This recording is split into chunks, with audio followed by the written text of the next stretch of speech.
When I think back on all the fears when I was pregnant, all of them dismissed except for one. The only test the state mandated was genetic. Looking for that extra chromosome. Hello and welcome to the If We Knew Then podcast. I'm Steven Saux, And I'm Lori Saux. and today we're celebrating Liam turning 16 years old. Liam's 16th birthday. Oh my goodness. I told him today, dropping him off at school, Last day. that's his last day of being 15 and to enjoy it. And he really smiled. He was like, yeah. Yeah. It's first I want to call attention to the fact that this is an episode that we're recording the day before his birthday. And it's taken us about 16 years to get here. Like, it's taken 16 years of just forgetting about like timelines and really letting go of the expectations of what we thought that we were supposed to do. Right? Like, Yeah. I feel like that was, we've talked about this before, but when it comes to Down syndrome awareness or just certain milestones and landmarks, the experience has been being present in that moment. And maybe there was no Instagram post, or maybe a card wasn't sent out, or there was no picture taken, but we shifted to just being present in the moment and had to really relinquish a lot of those social expectations and I think that's what the last 16 years has really been about, is a clear understanding of social expectation, and that its importance is not a real thing. Well, the Or pressures, the lack of importance. Yeah. the pressures I've felt in the last 16 years, and I think we felt together. Yeah, it's not like, I don't think I'd feel that, obviously, in a bubble when it's just us and our two kids. And if it wasn't the fact that I'm thinking about what society's thinking right now, or what other people are thinking, or what I should be doing like other people are doing, or even using the social constraints of when I was younger, of like what expectations were, or whatever, like. Or with Sophia, what were the expectations? I feel like her first years that it was just Sophia, it was a lot different than once Liam was born. That was such a gift and a lens that we could use on both of them. Like I feel like when she first entered into kindergarten, that I was there was unexpected moments of interactions with parents, or certain situations, and having the experience with Liam really did put those into perspective, right? Yeah, I mean, I do feel that when you talk about Sophia, I do feel like there is that, just every parent has this pressure of, is my kid keeping up with the other kids? Is my kid doing something that another kid's not doing? Is that odd, or whatever? Like, in your mind, you're going, is this not right? And it really matters. And we say, is that normal, or what? In your thoughts. Right. But as we discussed, Liam having Down syndrome, it's just been a microscope of you're now just every second being compared. And I think and because with Sophia we were told don't ever compare, and then with Liam everything was a comparison, not from us but from well, I guess maybe we did too. I worked really hard not to, and I think that the people we surrounded ourselves with, like his early interventionist Carolyn, and his early physical therapist Natalie, and they're both still in our lives. They really did advocate for that. This is Liam's path. He's going to keep that bar up. And they never questioned that he would do. No. Which was really a great thing. And that's a great lesson that we learned, is that it's going to happen. He's going to learn this. They set task. that foundation. They set that. We were very fortunate that, and I would say that when you're getting those early intervention services, you suss it out. And if you have someone who doesn't believe in your child, ask for someone new. Yeah. I mean, the thought process matters so needs much. to be, this child is going to get support, this, right? this event, this is going to happen, this milestone is going to happen. Maybe it happens fast, or maybe it takes a little time, but it's going to happen. I mean, right. or And we're maybe just a the little more support. work. We're just going to give the support. And I think that that's the foundation. And I know that it affects the family. I know it affected Sophia, their attitude, the way that they spoke to her brother affected her. They affected definitely Liam. We did have a few people who came through before we settled on our support system that I knew immediately by the verbiage or, just their Speech interaction. teacher, Yep. remember? Speech. And we did have an OT that I think she even used the R word. Yeah, it was just easy and set by you. Trust your gut as a parent. Set just, by you, Lori, just just to say, I need someone else. yeah, I think, yes. And it took, I don't know, like it Yeah, took and it. do that across the board with a pediatrician or It's one of those, a if we knew dentist. then, it's like, I think at first I was very trepidatious and, that apple cart thing that I hear from so many parents. I don't want to be the squeaky wheel. I don't want to flip rock the over boat, flip over the apple cart. All of those, flip them, flip them, and then stand on top and say, no, next. So it's the day before Liam's birthday. Yeah, we did. Yeah. So we're here and we're really excited because it's 16 and 16, it comes. Well, it's one of our, I don't know, 16 candles. I think of 16 candles. And that whole idea of it is a milestone. I know there's a few here coming up in numbers, but 16's like sweet 16, right? And he's sweet. He is sweet. No. Well, but then they say, like, I caught myself the other day and I was like, the phrase is sweet 16 and never, I don't even know if that's a thing anymore, but I remember from all the like sweet 16 and never been kissed. I think that was a 1950s thing. And that like hit me like for a minute because I know that Liam has crushes. And then all of a sudden I went into this like, black hole of not negativity but fear of I really want him to, and then I just let it go and I was like want him to have like I want these him to have a relationships and stuff? relationship. I want him to find love, and I tell him that I said one day because we have conversations and I say age appropriate conversations, and I'll let him know because sometimes he'll say I like that person, I want them to come over and stay the night. And for me, I want to approach that conversation with an open mind and giving Liam the benefit of the doubt that, we have company and they stay over. But just in case it is like a gap in understanding those relationships, I take that moment to say, well, that's, this is something that we do. We don't have sleepovers with,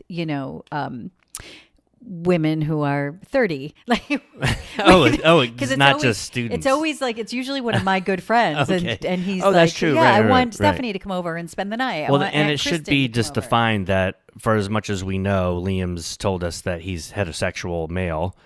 So he will talk about maybe a guy friend as a sleepover in our minds. Okay, that's a fun sleepover right for guys. But yeah, he will use the same verbiage for one of Women. your friends or And even a student. I remember him saying I don't know if he a teacher said about a classmate staying over, but he's at least a few times mentioned a girl in his class that he, has a crush is on his friend, or how does he say it exactly? my best friend. Yeah, and so we kind of know that it's a crush because to be quite honest, he doesn't have one-on-one friends that are close enough that they hang out after school.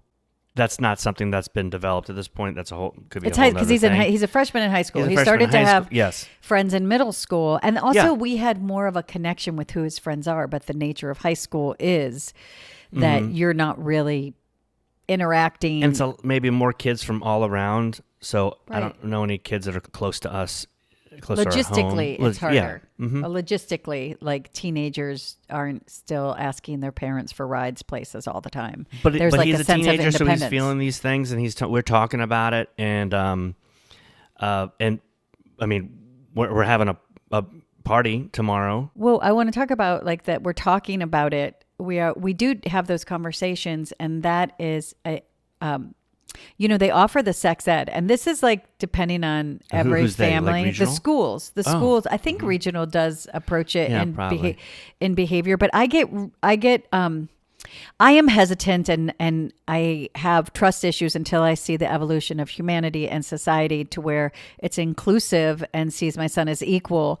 I have a hard time trusting a specialized version of sexual education, and I'm very adamant, and this is definitely a family decision, but I'm very adamant that Liam participates in any educational classes that his peers participate in. So like in elementary school, they had one, in middle school, they had one, and in high school, they have, I don't know how many they have, but I know they just had one. And I was very adamant that it's the same length, because Liam needs to understand the same words and be presented with the same words as his peers. So they're, I feel, on the same, they're coming to it from the same place.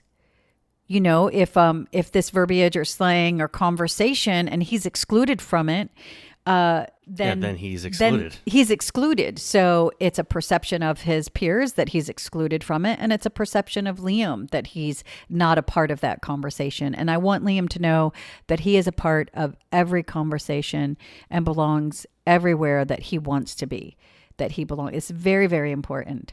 And also with sex ed, and I know there's a lot of families out there that I've heard and seen in social media, having your child have a lot of friends that are also have Down syndrome, to try to cultivate those relationships, especially when it comes to a deeper relationship with the opposite sex. That's not, first of all, there's no other kid with Down syndrome in his school. We don't have any friends that have female children. Yes. Yeah. So friends with Down syndrome, with kids with Down syndrome that are girls. So I think we're just kind of going with it. I don't think, I don't know. This is going to be something. Can I stop you for a second? Yes. This is going to be something. What do you get? Like, I was just going to say, this might be something that we'll look back on, and because I don't have the answer of like, to me, having Liam in a typical sex ed classroom with typical peers is the way to go. I know other people do things differently. I can't comment on what other people do or what the Down Syndrome Association of Los Angeles or any of the other places. I can't really comment on the way they educate for sexual education. I know that is a family preference, and I also know that I don't subscribe to putting Liam in a box. So it's nothing. I'm not going to tell Liam who he's going to fall in love with, just like I didn't tell Sophia who she's going to fall in love with. And crushes are crushes because they crush. So if Liam has a crush, then I hope whoever he has a crush on, if they don't return the sentiment, that they let him down in a kind manner. And that's all I can say about relationships, because I have adult friends who are trying to date, and it's like, love is love. And I just want to give him a foundation of self. I want to give him a foundation and have an education so he knows. And the sexual education, it does, like, for me, it does matter when it comes to, hey, there's a peer and you have a crush, and this is what all of this is about, and these are your feelings, because they do go over what's happening in your body at the time. But also, I need to have that conversation, because at the end of it, I'm going to say, and nobody touches you.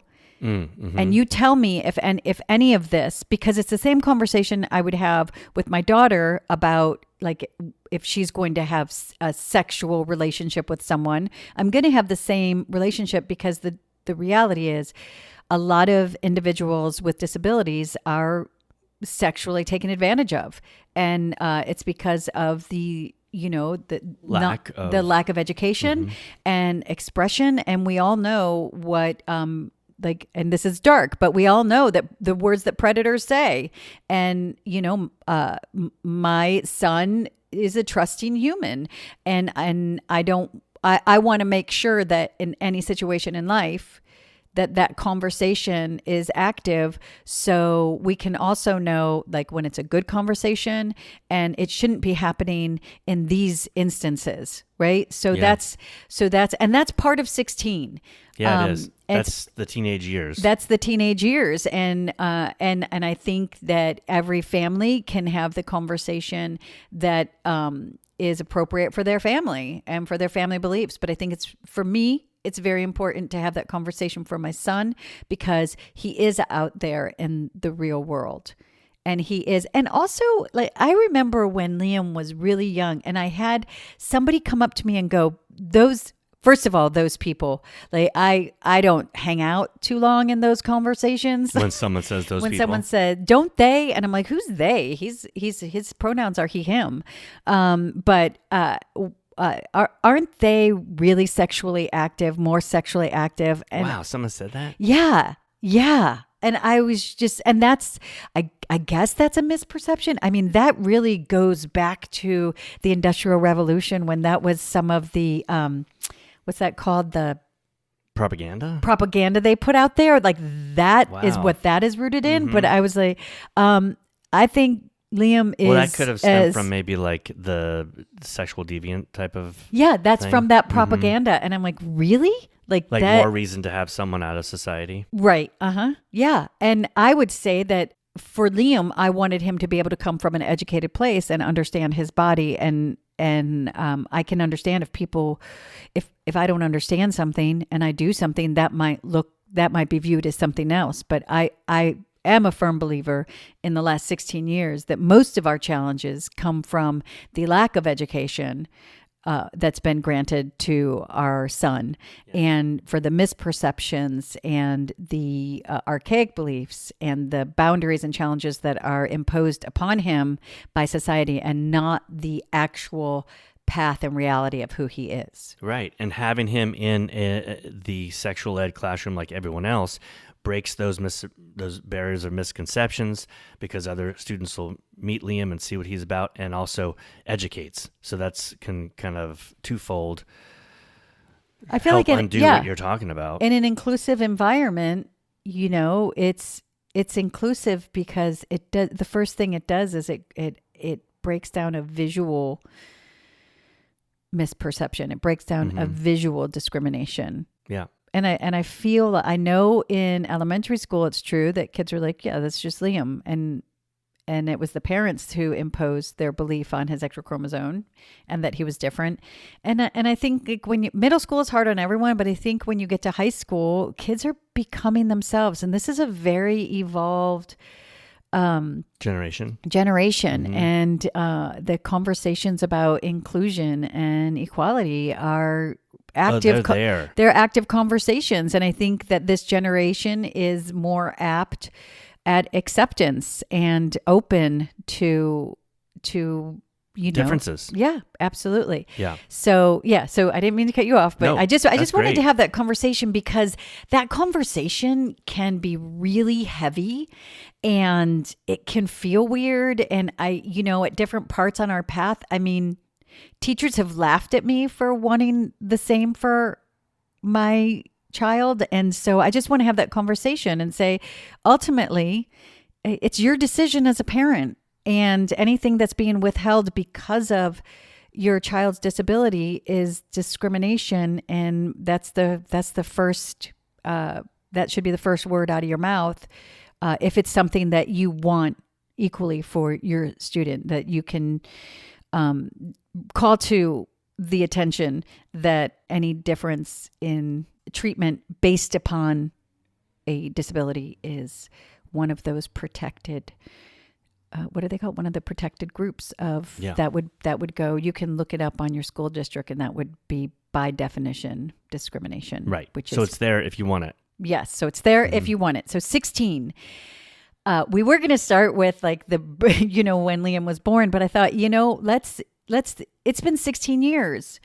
And when Liam was born, we didn't have the information that we could have used. We didn't have really a lot of hope. So I was just like, well, what do we do? It's 16 years. 16 years of birthday parties. And birthday parties used to be so overwhelming. I remember just being overwhelmed. The first milestone for me as a parent, let's talk about our milestones. Well, The first, yeah. it was like, does he know it's his birthday? Right? Yeah, that's because first. yeah, that was the first. And that was so overwhelming, and it was crushing to me because I would see, and it's okay if he, you know what? It's okay. That's okay. But at the time, I remember just crying, going, I don't even know if Liam knows it's his birthday. Until he got to the point where he was like, hey, my birthday. And then it became a countdown. Like as soon as Sophia had a birthday, he would be like, when's my birthday? Yeah. It's 6 months. So it comes, and it came, and he knew it was his birthday. But I remember at first it was like, I didn't know if he knew it was his birthday. Then it was like, oh, birthday parties. And those were overwhelming. Yeah, And who does he want to who does come to he the want party? to come? And usually for Liam, he didn't really care for a party as much as he wanted to go do a big event or something. He wanted to go to Disneyland. Disneyland, yeah. And so, but then as parents, I think we kind of went, well, but you do need a party, right? I mean, are we failing you for not doing a party too? And I think it was like the first 10 years of Liam's life that we had to prove he was equal, had to prove he belonged, had to prove he could. And, it took, I think we could look through our episodes at the day that I went, yeah, I'm not doing that anymore. Let's just be here and be with what's in front of us. So we did have those years of, the birthday parties and who to invite and overcompensating and not really on, necessarily on Liam's terms. Right. I mean, like, what did he really want? Not that he didn't have a good time, but it's not something that was outwardly requested. He was fine. Like halfway through, he'd be like, yeah. Can I just go watch? I'm done. Like Yeah. this is like, and I get it because you're social, but like Sophia and I, we're not. And Liam enjoys being proud. by himself too. Yeah. I am social, but being an only child, I do like those times by myself too, but I do enjoy gathering. Yeah. And I think that it took us a long time to be like, okay with, we're not going to have like that party there. We're just going to, what do you want to do? We'll go, sure, we'll go to Disneyland. And this year, he's so smart. He wanted to go to Disneyland. And then like a week ago, he was like, I want to go. He sprung bowling. I want to bowl. And but I was we did okay. bowl all summer. Yeah. He does like to bowl. And we haven't bowled since maybe like September, October. Yeah. But it did start as I want to go bowling. Mm-hmm. Because his birthday's on a weekday. Yeah. And then it became like a party. Yeah. Right. It was a slow unraveling. Mm-hmm. And that's fun though. Yeah, it's really fun. And he's got some friends that are going to show, which I'm thankful for because we did invite a lot of people, and old teachers from other schools have said they're going to come. But not until toward the end did we get as many some students. But I'm excited. We're going to do a podcast after just to talk about the party, maybe. So how that went and how we liked it. Because for his birthday, he wanted one BII from his old school. And I was like, okay, let me see if I can get them. It's a school night. And then you can't invite one, like without there's certain other two that like, well, we can't not have that. And then tend to be, because we are of the inclusive manner, I don't want one BII sitting at school going, oh, I didn't get invited. Yeah. And honestly, his old school, they all loved him. They were all kind, and it was, there was a different range of support. Some were more motherly, others were, just like I feel like it was just like we're going to talk about the movie Inside Out, but just like the movie Inside Out, it's like you had all of these different parts of the support that really did cultivate Liam's middle school years. So it started with that. And I was really happy that I think some adults get it. And it's not like they want to come because out of anything else other than we love Liam and we haven't seen him in a year and we want to see Liam and we want to celebrate, that's what you want from anyone that is around your student is, and your loved one or your family member, your best friend. You want people who want to be there and who see them for who they are. Right. And that's what they did. And I remember and I hate to send this text. Liam's had a few BIIs at his new school. There's been there's been a lot of leaving Turnover. and a lot of turnover. And so finally I was like, hey, Liam wants to bowl for his birthday. And this is how I say it because I don't know any other way to say it, but does Liam have friends at school? Because we don't hear any words. And since there's been so much turnover on his BIIs, we haven't cultivated the same relationship. And so I was just like, does he have any friends? And I'm okay asking that because I need to know if he actually has friends at school because, he comes home and he says, Mom, you're my best friend. So is that him just saying, Mom, you're my best friend because he loves me? Or is he needing that relationship? So I asked and they were like, yeah, he actually has 6 people that he hangs out with at lunch. So I don't know who these humans are, but so I said, all right, I'm going to send some invites. I don't know anybody's name. Can you please write down the names? Because Liam doesn't talk about names. Right. I think I've been in that situation before where I only know someone by their kid's name or that window of asking someone's name is closed and I don't have the heart or the And I he think won't always know the name, and then but he doesn't I do the same thing, venture right? to get it. Yeah. So- and it's harder for him to communicate that too, probably. And it's probably not important to him.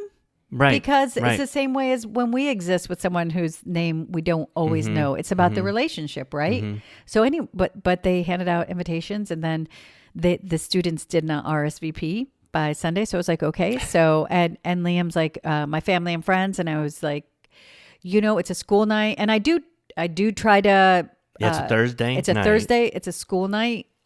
So it's going to be hard. A lot of kids can't come because it's a school night, but we're going to have fun. We're going to bowl. And then we got, I got a text yesterday from, one of his Students. one of the classmates. classmates. And, she said her and 2 other girls wanted to come. And Great. I was like, I didn't tell Liam.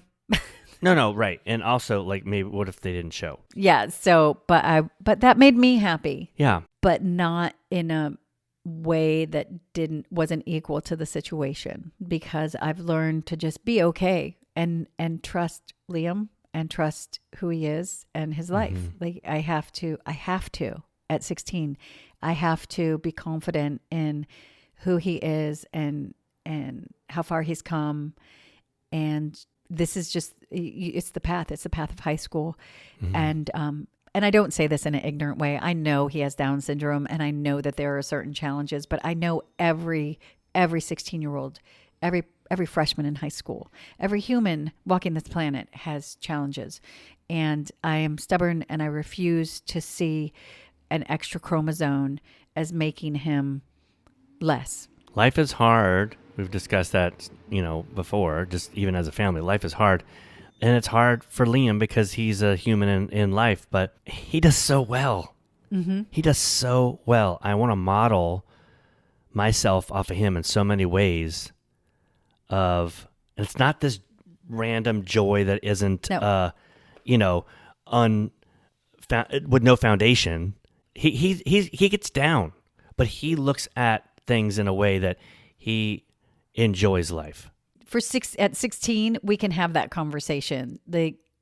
That was something that we wrestled with when Liam was born. Everybody saying he was an angel, and so we pretty much shut the door on any comment that had to do with Liam being Happy all the time, until we figured out that it's not that he's happy all the time. He's just present in the present moment. So, because he's not happy all the time. No, he gets mad. He gets frustrated. He Yeah. doesn't want to take a bath. He doesn't want to do his homework all the time. Someone can hurt his feelings. Someone hurts his feelings. He doesn't like when Sophia gets mad. He doesn't, there's a lot of things that he doesn't like. And we talk through it and and I don't know if someone once told him he was always happy, but he used to say, hey, you have to always be happy. And we had, Or smile. Or He'd say smile. We had years of, you don't always have to smile. Mm-mm. Every emotion counts. Every emotion is valid. Feel all your feelings, just like we did with Sophia. But we did battle with people always saying that he was happy and an angel. And it was almost offensive I don't know if anyone else feels that way, but I would get offended by people calling my son an angel because I felt like they were putting him in this box that made him otherworldly. Like he wasn't equal. It also diminishes the quality of his happiness. Like if he's always an angel, then when he's happy, and I'm witnessing being happy because life is good for him right now, and he's enjoying this event or something, it takes away from that if you just think he's always happy because he's just this angel, which doesn't really make sense to me either. Like this angel always happy. Well, you do know why that is. I think I know why, and that was who was the. So this isn't something. It's just okay. Go ahead. I feel just like the propaganda from the Industrial Revolution in the about this before. In the 1950s. Is it Roy and Dale Evans? Is yes. that Roy Rogers and Dale Evans, which they were Hollywood royalty, right? And they had a child who had Down syndrome, and that child actually died very young. And I will say that we can attribute it to the fact that back then, children with Down syndrome did not receive the same medical priority because they were viewed as being less than. But their child died very young, and she wrote a book called Angel Unaware. Mm-hmm.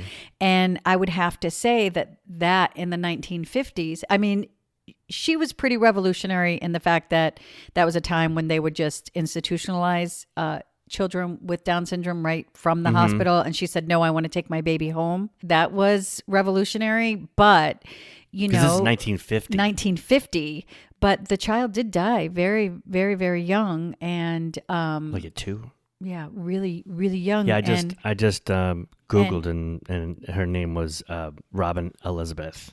But the book that was written was Angel Unaware. And, it kind of fits that. Yeah. That's when society took that as because she does talk about her angel. Mm-hmm. And, then that word probably just held fast because for the next, 25, 30 years, they were still putting individuals with disabilities and Down syndrome in institutions that were supposed to be other educational institutions, but they were actually institutions until that was uncovered. And I think once I read that book, I was also just like, no, he is equal. He belongs. He is a human. He is a human who chooses kindness. Right. He's a human who chooses to be present. He chooses empathy. He chooses to be in this moment. He doesn't hold grudges, though he will remember things. Oh, yeah. He will be like, that person wasn't nice, and that's why I don't talk to them. And if he tells me that, I honor that, because there's very few people that Liam will say, no, they were really mean. And he doesn't hold a grudge, but there needs to be a protocol, a typical societal protocol of apologies and stuff. I mean, that's something that. But I have to respect, if someone bullies you, Liam, I may not know the details, but if you don't like them because they were mean to you. No. Because he's pretty understanding. Sometimes he'll be like, that person was mean and sad because they got in trouble. But so the whole angel thing, we really fought. We really fought that, and so we've come a long way. And now we think we know why angels use, but I would say most of society is unaware of that reasoning. So, but it's passed down. But when they do think angel, it's just odd too that it detaches Liam from humanity, mm-hmm. and that's the quality that I dislike. Yeah, but I think that's true, and I think that it's a lot of things. And this was a gift of Liam, is that I question every soundbite that I have ever said. Where did that come from? And I've encouraged Sophia, and I encourage people that when you say something, do you know the origins of that? Do you know where that comes from? Because you're just repeating someone else's story. And I think as a community, we have repeated a lot of narratives that didn't really belong to the journey. And that was our mission or our goal of this podcast, is to take the narrative back and to make it our narrative, right? This is our narrative. So this is our narrative at 16. Liam is a typical 16-year-old boy with with an extra chromosome, as relevant to who he is as the color of his eyes. In my book, that's how I feel about it, and that's how I go into every IEP. You're not going to tell me it's any more. I mean, yeah, maybe the doctor's appointments and maybe the checklist, the medical checklist that we get. And we're fortunate to get that checklist because then there are eyes on these things where with Sophia, we have to take it day by day. We don't know. Like, we don't know. We weren't given things to look for. So, it's really important to me that Liam is seen as equal, and to the point that, and I don't know how everybody else feels or handles the situation, but we never really talked to Liam about his extra chromosome or Down syndrome because it wasn't a conversation in our family and it wasn't a conversation in our life, right? Mm-hmm. But in high school, they began to study DNA chains, and also there were and in those, because it is biology and some lesson plans are, say the word, archaic, they have words that are archaic and inappropriate. And I'm going to tell you what I do. And this is why we have communication in his IEP. And this is why we get the homework and we get it front loaded, or that's what our goal is, to get it front loaded so we can, go over it with Liam. Well, a few biology assignments came across my desk and they had some verbiage that was inappropriate. And I reached out to the school and I said, this is no longer appropriate and it's discriminatory. And these are the words that we use now. And, I was really happy. Nobody wrote back, thank you, and we apologize, but the lessons changed. And so I think it's really important. And that is a small little way that we can advocate for change. And that's how we do make the change, is we say, look, I don't want Liam sitting in a classroom and you're talking about chromosomes and you're saying that they're defects. Because it takes one kid that's a bully to start calling him a defect. Mm-hmm. Do you know what I mean? And that's what they used to call it. Was birth defect.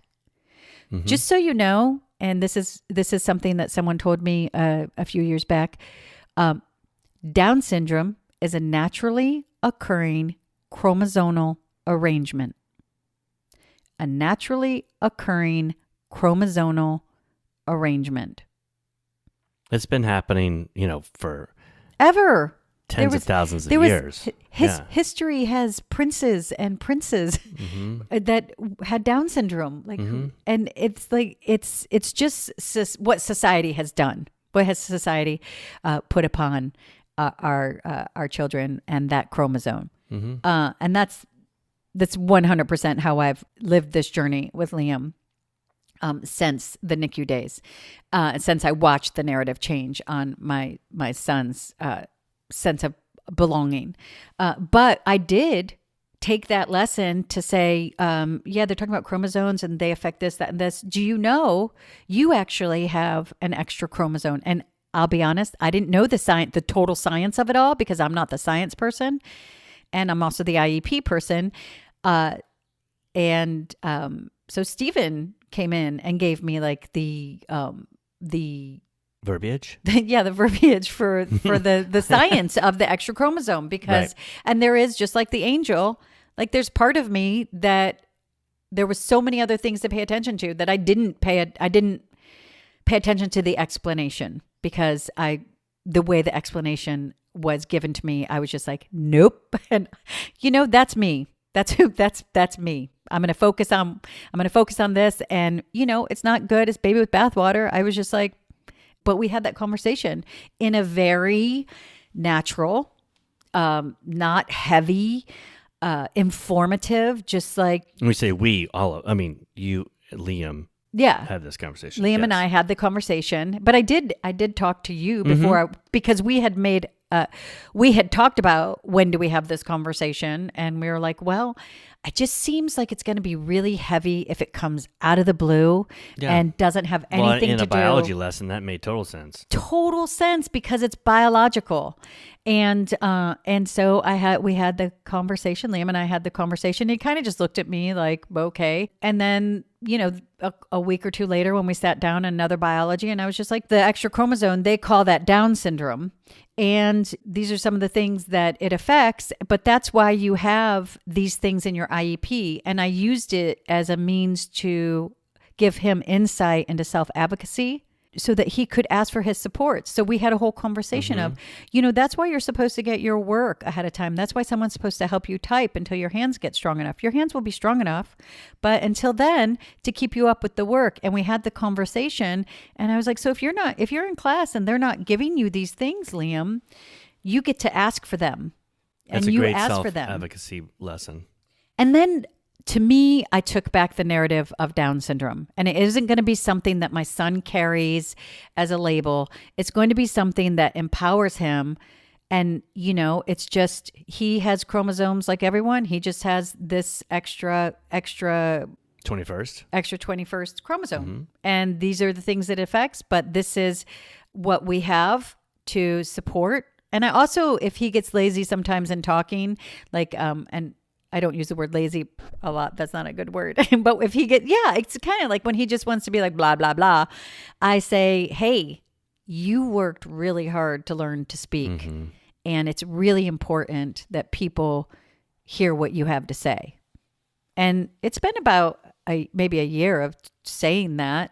And he gets it. It's like, I'm like, you're in school, you're doing, and that's one of the things I said to Sophia, your words matter so much and they represent you. So choose them and speak them in a way that people hear you. And that's really, a great lesson. Yeah, that's really how we approach. But I have to tell you, for 16 years for 15 years, I was just like, what are we going to do? When do we tell him? Do we tell him now? Right? Yeah. It's like, do we tell him now? Do we when is it appropriate? So again, just like, it's appropriate whenever you think it is. It's appropriate, yeah. But waiting to 16 works. For us. And it was fine. Like he was just like, cool. It's an option. Because honestly, I also, if someone was mean, I'm not going to say they're mean because you have Down syndrome, because they're mean because they're mean. They're bullies because they're bullies. And if they don't bully you, they're going to bully someone else. And I'm not going to give them carte blanche because it's this reason. No, being mean and being unkind is not cool. Early on, too, when he had classmates with Down syndrome, I also didn't want to say, hey, here's so-and-so and so-and-so, and they have Down syndrome like you do. Because to me, I felt like it was ushering him into who his friends would be or who he would gather with. And I think it was better in an inclusive environment to have him find that out himself or figure it out or in a biology lesson later. I would rather him say, that's my friend Jonathan. And not, that's my friend Jonathan with Down syndrome. Yeah. And that was my choice because because of who I want Liam to be, I want to honor that other student. Sure. I want that other student, and they're going to find similarities, and I don't want them to feel like this is the only, And also we had a few students where people would call Liam that person's name all the time. There's so many things on this journey. I didn't want that to be part of the stuff I was holding up. Right. Right? For those who don't know, Liam's journey, our journey of Liam was born 2.5 months preemie. Right. And that was that 75 days in the 75 days in NICU. And he is... But he didn't have a diagnosis. Oh, right. Till 10 days after. And actually, the doctors kept telling me he doesn't have Down syndrome by looking at the... I almost said the Instagrams, the sonograms. By looking at the pictures, they were like, no. He did have higher chance for Down syndrome through blood tests for your blood test, but so did Sophia. Yeah. And so we, took it as... And Sophia was a little premature, so he was born exponentially impacted. And that was on me. That was on my body. Right. That was something that I had. But he was born at 30 weeks, and he did not have a diagnosis of Down syndrome. And so we had that first, 10 days of hope and fighting and all of these great things and encouragement and everything. And then the doctor was like, I'm doing every test because I have to, because he's premature. We have to test for everything. Right. And I remember him going, but I don't see any of these things. So it's just going to be, and then at 10 days, we got a call. It rocked our world 100%. Honestly. I did not see that we would, where we are right now. I did not see that we would be where we are now. I've said this so many times that at the moment that we got the diagnosis, it was, our whole world crumbled. We crumbled. Little did I know that it would be possibly the greatest thing that is in my life. Well, because the of the fact way that it I've been was. exposed Yeah. to Down syndrome. I mean, that Liam, because Liam has impacted our family in such positive ways. I mean, he's changed my life, like my daughter has too, but it wasn't this big, heavy, negative thing. The way it was presented. Yes. Well, I mean, that's Which is why we how- created this yes, podcast, because I that's feel like the presentation. I feel like it's changing, but still, like still. So it was, we had 10 days of this beautiful baby fighting for his life. It's so strong. And he was so strong, and just the words of encouragement and hope that was just like plunged into us. Like we didn't have a choice but to be hopeful. And like I said about the movie Inside Out, it was, I don't know if you've seen the movie Inside Out, but there's a part where joy and sadness it's a whole thing with joy and sadness. And there's a thing where joy has her golden memories, and all the joy is golden. And all of a sudden they start turning a little blue because sadness is touching them. And that is what it felt like. We were given sadness. We weren't given hope on the joy that we had, that we were just happy that our son lived.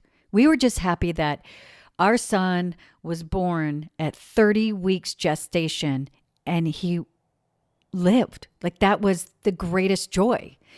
That was a gift. That was gift enough. That was a privilege that not everybody has. And so all of that we felt, that gratitude, that hope, that love, was just turned in an instant by someone just putting a cloak of sadness, someone else putting a cloak of sadness over us. And but the thing is, it wasn't real. And we were told too. We were told to be sad. That we would mourn the child that we thought we had. We were told to, not even that we would, they were like, mourn him. Like, it's just, Right. It's morbid. We were told to mourn him. So the 10 days that he had of fighting and passing every test, 10 days of touching him through a glove, in a hole, in a plastic incubator, like that kangaroo incubator, of making music and putting it on the iPod and then putting it in there because music is really good for brain I development. did maybe like 50 different songs on an old those old iPods that you clipped. What were they remember called? those? They weren't even This iPods. was They were called something else, weren't 2010, they? right? I forget what it was called. I forget, but it was an Apple product. But I had maybe like Brought to you by 50 Apple. songs on there, like classical music songs. But then I had another like 20 messages that we recorded on our iPhone, and then I just put on there of just us saying, "Hi, Liam, we love you. It's Sophia," or "His mom and We read dad." stories. And we read stories, and we just incorporated that, and it ran. I had it. I had it plugged in, and it ran 24/7 through just little headphones. Like, And the nurses would just had plug the it volume in. up. Yeah, and when it the would nurses go. would make Yeah. sure that it was all charged up and everything. Which I 100% would recommend to do that. Much easier to do now with Yeah, Bluetooth. with much easier. But we had 10 days of 24-hour guard with our breath held and praying, and everybody was on our side. We had 10 days of encouragement from the nurses and staff, and then one test and one phone call and one sentence, and then this blue box bled all over all of our golden memories. That's what we were given. But nothing had changed. Nothing had changed. But everything changed. Nothing changed about Liam. What had changed was the misperception, the misconceptions, the discrimination, the prejudices that individuals with disabilities, and this specifically was Down syndrome, were not equal. All the hope that was given to this baby just became, some pity. Oh, lots of pity. Some people couldn't even look us in the eye after that. Mm-hmm. Some people wouldn't work on him. But there was one nurse. I forget her. She was awesome. Yeah, what'd she say? I don't. Which one? The one one? Yeah, the one that said something really nice. I hadn't thought of it maybe in since then.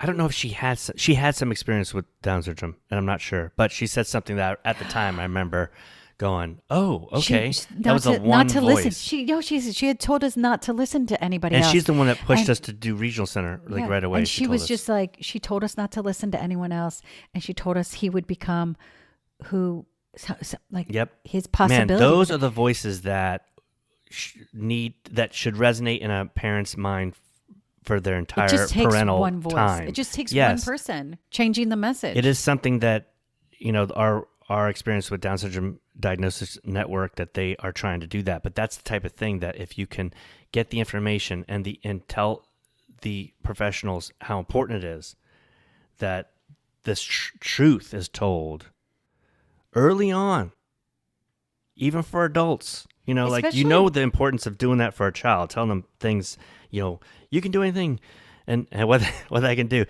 to do that to our parent. I'm getting like, I'm feeling these feelings of how grateful I am, because I haven't thought of it in 15, 16 years, but there's no doubt it's resonated with me in my soul somewhere. It's It definitely helped me at the time. I think it gave us the armory. It put an armor on our hearts for all the other messages that tried to come through. Because it was a very emotional time. I mean, we cried a lot, and we were, even with that, because there were a lot of other voices. It was a hurtful time of how our child was being treated. I was scared. Mm-hmm. Yeah, I just know the importance of those words then. Mm-hmm. Yeah. It was a very vulnerable time. It gave us the spark and the fight and the determination to say no to any other message. Yeah, man, I wish I remember this. Her name. nurse's She had name. brown hair. She Yeah. had long brown hair. She was so kind. Yeah, I have to do some pictures now. Yeah. But that's what's really important in this community. That's what's really important on this journey, is for you to know that your child can and will, and they'll show you who they are, just like every child is given that gift and that opportunity. And I mean, that's all we ever heard with Sophia. She's going to show you who she is. She's going to show you what she can do. Mm-hmm. And with Liam, he's going to show us, but we're also going to put that bar high, because putting that bar high, I mean, any human before the age of whenever they're independent and realize that they're cultivating and creating their life will be like, oh gosh, that's hard. Yeah, I'll take a break, right? So we tell Liam, no, we're going to put the bar here. You take the break after and let him show us. And obviously we're watching, like if he needs to stop, if it's a physical thing and he needs to stop and have a water or a popsicle or whatever it is, but we're going to give him the opportunity to experience that same high bar and expectation. This is a bar, though, that needs to be high for his entire life, as it should be for our entire lives. Everyone, yeah. You talk about like for children, but this is something that you do in corporate America or just with friends. You just say, "Hey, no, I expect this," because that's what growth is. It's evolution. Like one of Liam's biology lesson this week is evolution. So we went over like some of the lessons that are there, and one of the questions was about how humanity can evolve, and I said, Liam, evolution is change, and so how we evolve is that we change, and that has been my hope really for society. I just have hope for the evolution of kindness and empathy and acceptance and belonging. Mm-hmm. We have gotten scoffs from educational institutions. And I will say, and we have plenty of, this is Liam's birthday celebration. We have plenty of, and we do have a high school episode about education, because education is really important, because, education is really what will open doors for every human, whether it be just to be able to, once they graduate high school, to be able to choose a focus, to be able to go to college if they want, but to have the tools that we learn in school. And for the most part, learning comprehension or how to problem solve or socialization, like those are really, I think, what we get from high school. and being included. Like, I feel like it's more of a social experiment than necessarily the knowledge that we retain. I think along the way, some of the lessons, like, like just like this evolution, what are the little bits? We're getting little bits, but for the most part, it's just creating a fiber within us and a foundation. And that should be equal for everyone. But we've had to fight. We've had to fight because it's the main topic of our podcast. It's the main topic of because the angst in yes, and also it's the main reason. I believe it's the main reason that employment is a problem. Yeah, yes. Social acceptance is it a all challenge. stems It's from like education. articulation, because they're not giving speech services. So there's so many or things. lack of it being taken away, right? Yes, and even the conversation recently here of the whole special education being just obliterated, right? So, but this was something we were speaking about this morning, and I think it's a really perspective. Every marginalized group, every women. I don't know if every group, every marginalized group has been told at one time or another that they should not be educated. Like I like, how many old movies do we watch and they're like, oh, you're teaching a woman to read? What a waste. And it's just, we have to remember that, because that is. And then because of that lack of education in the perspective of women, they'd say, great, then you shouldn't vote. Right. Because you're not educated. So it's one right being taken away from another. But that, like, we can look back historically and understand that is the narrative. Right? The right to an equal education was to become a foundational right, a fundamental right, was not because of disability. It was because of marginalization. Marginalization. Continue to be marginalized. Yes, and they weren't receiving an education. And the president at the time said, hey, look, this really impacts someone's quality of life. And that, and then it goes into Brown and the Board of Education. So education has been deprived from so many. So keep that in mind when you're going into your IEPs. It's not a fact. It is a tool. It's a convenience. It makes things easy for people. It's a narrative that has not been challenged enough. It's a narrative that actually, unfortunately, is one that is believed. Right? Teachers believe it. It's the playbook. Yes. It's the way it's been designed. Yes. And so that's what you're up against. You're not up against your child's ability. You're up against a story that's been told and has not been dismantled yet. And the pressures of education. I just want to throw this in there, and we can cut this out, whatever, if it's too ridiculous. But I was watching some Instagram stories, and they're just interviewing people off the street. Just ask them questions. I mean, this is like a thing that Jay Leno did and stuff. Just ask them questions that you would think everyone knows, but people didn't know these answers. So why are we having so much pressure? Why on are we Liam? having to fight for this education that is subpar? Literally ask how many stars on the American flag, and these are adults. These are adults, not. No, and these adults are not high school people. High school kids probably know. Probably. I mean, but my point is that these people are doing fine. They're making it through the world. They're contributing to society. Yes. They're living their life. They're enjoying their life. And then, don't try to take from a group. But it's historic. Yeah. We're not the individuals with disabilities, children with Down syndrome are not the first people to be denied their education. But for some reason, it's the narrative that people actually go, oh, it makes sense. And it doesn't. It doesn't. It's against the law. And that's what I've learned in 16 years is like, hey, you know what? It's kind of like that angel thing. Liam's here. He's a kind, able person, just like, Joseph next to him. Everybody is equal and has the equal right.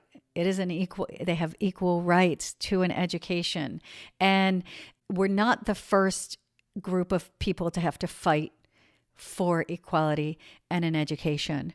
But the fight is so important, and it does have implications on what my son's opportunities will be in the future. I mean, Don't think that didn't get past me, you saying Joseph. Joseph. It's a Wonderful Life, an angel. Got it. You're awesome. Joseph. But so Liam's 16, and I want to tell you that when he was born, this is not where I thought we'd be. Mm-mm. I don't know if I knew where I thought we would be. It didn't feel like this. It didn't feel light and loving. It didn't feel so good. I questioned if all the positive moments I foresaw could even happen. Talking to each other, celebrating each other, laughing together, playing Baseball. cards, baseball, going for walks, having discussions. Yeah, some crappy things will be said to you along the way. And it just comes from a place of ignorance. And I just, it took me a while to get to the place of understanding and empathy. I did learn that being angry at people, though anger, again, every emotion is so valid. But the way we make change is through love. And the way we make change is through kindness. And I know, like, I've had the conversation with myself, the conversation that might be going on in your head right now. I've had that conversation with myself. But the truth is, if I want to change things, that I have to do it. Ruth Bader Ginsburg said, fight in a way that makes people want to fight with you. And that really clicked. That really, really clicked in me because I did not have that tool for a good the first part of that elementary school, because I was beaten down and people were just turkeys. And that's the kindest word I can say. And we also have episodes on that. But I know now, if I would have just stood in the power and the foundation of the truth. And for as many crappy things you're going to have said, man, I sure hope you get some positive things said too, and that you hold on to those. And stand in your resolve. Because like I would have really been nice to think about that nurse. Yeah, I would have stood in my resolve of all of the stuff that you're saying is not founded in truth. All of the stuff, the truth is, for the most part, the stuff they were saying was discrimination, and Yes. and I would have held them to that, and I would have just stayed focused on, when things are wrong, it's horrible, and they're wrong. Opal, we're Swifties. And one of the things I love about Taylor Swift is the courage to be vulnerable and bring narratives to everyone, honest narratives, along with hope and strength, because you get through them. But my favorite thing is, first of all, Opalite is one of the happiest songs ever. And if you need to dance around the kitchen after the IEP, I suggest you play it.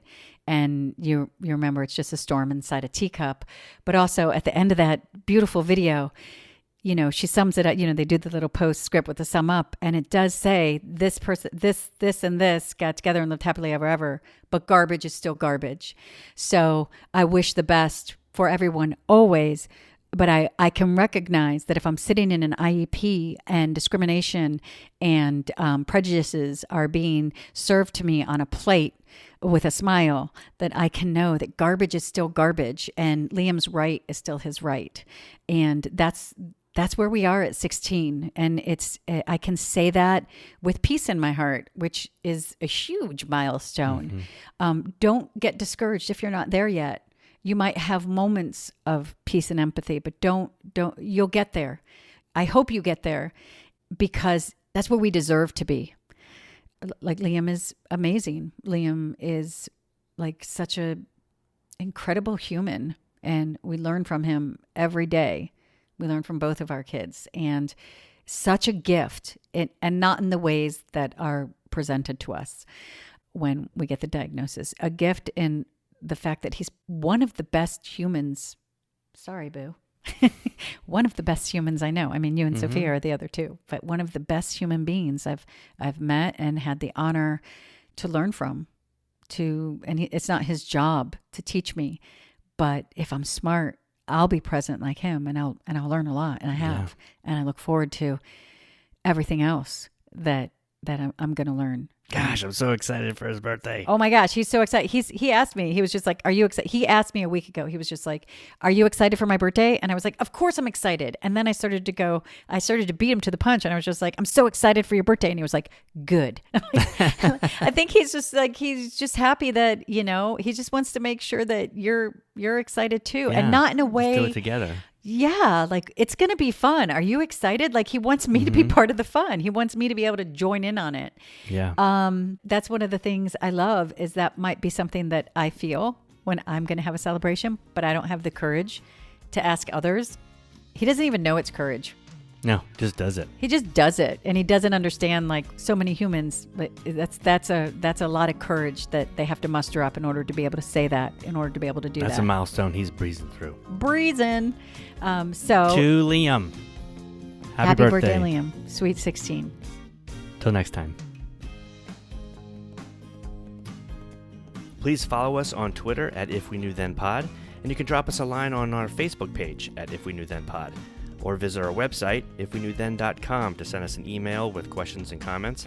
And you can join our mailing list there and get alerts of future podcast episodes. All these links will be added to this episode's show notes. Thank you again, and we look forward to you joining us on the next episode of If We Knew Then.